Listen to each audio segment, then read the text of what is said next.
এটা কথা স্পষ্ট যে কংগ্ৰেছৰ গোটেই নিৰ্বাচনটো অবৈধ বাংলাদেশীৰ ভোট এইটোৱে হ'ল তেওঁলোকৰ ভোট বেংক। কিন্তু দুৰ্ভাগ্যৰ কথা যে অসমৰ মিয়া মুছলমানসকলে তেওঁলোকক টকা পইচাও দিব লাগে, চিটো ল'ব লাগে আৰু বিপদৰ সময়ত কংগ্ৰেছে তেওঁলোকক কোনো খবৰ কৰিবলৈও নাযায়।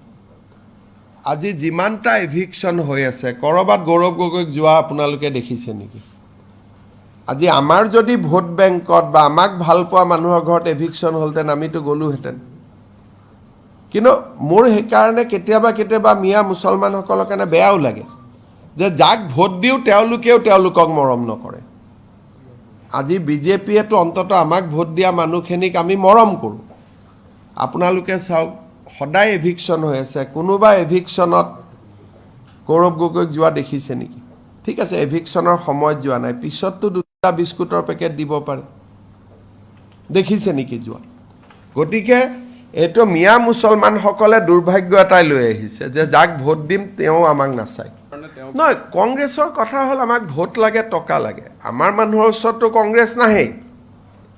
আজি চাহ বাগিচাত ৭৫ বছৰ জুৰি মাটিৰ পট্টা নিদিলে, বাগিচাৰ মানুহৰ ভোট ল'লে, অসমীয়া মানুহৰ ভোট ল'লে, অসমীয়া মানুহক প্ৰবঞ্চনা কৰিলে।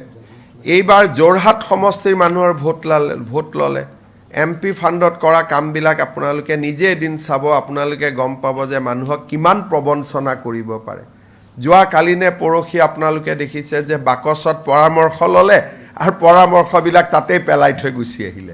গতিকে কংগ্ৰেছ কাৰো বন্ধু নহয়, মিয়া মুছলমানৰো নহয়, অসমীয়াৰো নহয়, বঙালীৰো নহয়, হিন্দী ভাষীৰো নহয়, চাহ বাগিচাৰো নহয়।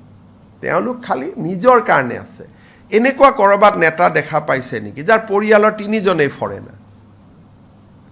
যোনদিনাখন ৰাষ্ট্ৰীয় পতাকা ঘৰত স্বাধীনতা দিৱসৰ দিনা উত্তোলন কৰিব লাগে, তো তেওঁ অকলে উত্তোলন কৰি থাকিব, লগততো বাকীকেইজন ফৰেনাৰ্ছ থাকিব।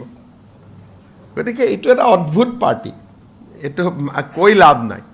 এটা কথা স্পষ্ট যে কংগ্ৰেছৰ গোটেই নিৰ্বাচনটো অবৈধ বাংলাদেশীৰ ভোট এইটোৱে হ'ল তেওঁলোকৰ ভোট বেংক। কিন্তু দুৰ্ভাগ্যৰ কথা যে অসমৰ মিয়া মুছলমানসকলে তেওঁলোকক টকা পইচাও দিব লাগে, চিটো ল'ব লাগে আৰু বিপদৰ সময়ত কংগ্ৰেছে তেওঁলোকক কোনো খবৰ কৰিবলৈও নাযায়।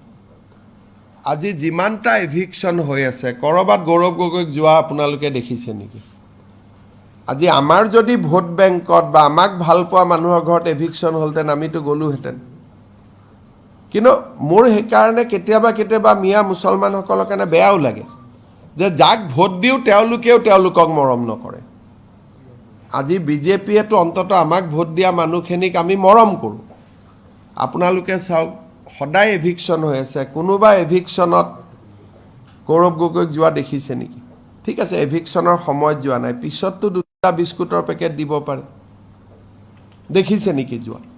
গতিকে এইটো মিয়া মুছলমানসকলে দুৰ্ভাগ্য এটাই লৈ আহিছে যে যাক ভোট দিম তেওঁ আমাক নাচায়। নহয়, কংগ্ৰেছৰ কথা হ'ল আমাক ভোট লাগে, টকা লাগে। আমাৰ মানুহৰ ওচৰততো কংগ্ৰেছ নাহেই। আজি চাহ বাগিচাত ৭৫ বছৰ জুৰি মাটিৰ পট্টা নিদিলে, বাগিচাৰ মানুহৰ ভোট ল'লে, অসমীয়া মানুহৰ ভোট ল'লে, অসমীয়া মানুহক প্ৰবঞ্চনা কৰিলে। এইবাৰ যোৰহাট সমষ্টিৰ মানুহৰ ভোট ল'লে।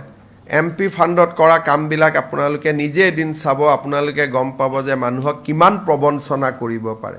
যোৱাকালি নে পৰহি আপোনালোকে দেখিছে যে বাকচত পৰামৰ্শ ল'লে আৰু পৰামৰ্শবিলাক তাতেই পেলাই থৈ গুচি আহিলে।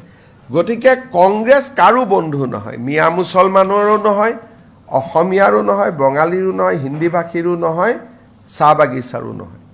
তেওঁলোক খালি নিজৰ কাৰণে আছে। এনেকুৱা ক'ৰবাত নেতা দেখা পাইছে নেকি যাৰ পৰিয়ালৰ 3জনেই ফৰেনাৰ? যোনদিনাখন ৰাষ্ট্ৰীয় পতাকা ঘৰত স্বাধীনতা দিৱসৰ দিনা উত্তোলন কৰিব লাগে, তো তেওঁ অকলে উত্তোলন কৰি থাকিব, লগততো বাকীকেইজন ফৰেনাৰ্ছ থাকিব। গতিকে এইটো এটা অদ্ভুত পাৰ্টি, এইটো কৈ লাভ নাই। যিকোনো খবৰৰ বাবে যোগাযোগ কৰক আমাৰ এই নম্বৰত 9181 307 221।